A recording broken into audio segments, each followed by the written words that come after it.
c'est pas le pull Junon, c'est Maya, de mon pull à la carte, ici. Regardez, même logique, torsade, élément vertical. Eh bien, c'est qu'à la verticale. C'est que sur le devant. Là, par exemple, j'ai fait une demi-symétrie.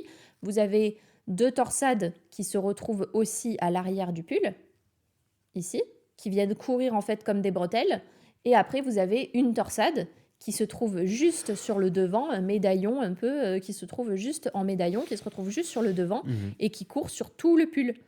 Et c'est que du vertical.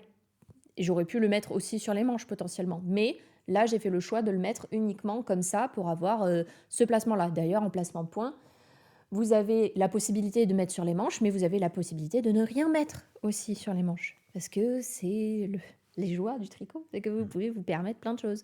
Moi, j'aime bien les placements comme ça en bretelle, c'est-à-dire qui courent, j'appelle ça en bretelle, mais je ne sais même pas si ça a vraiment ce terme-là, mais moi, j'appelle ça en bretelle parce que je trouve ça logique. Oui, 2 lignes C'est-à-dire, vous avez verticales 2 de lignes chaque côté. verticales de chaque côté qui se rejoignent parfaitement et qui ont une logique, c'est-à-dire vous avez le point qui fait tout.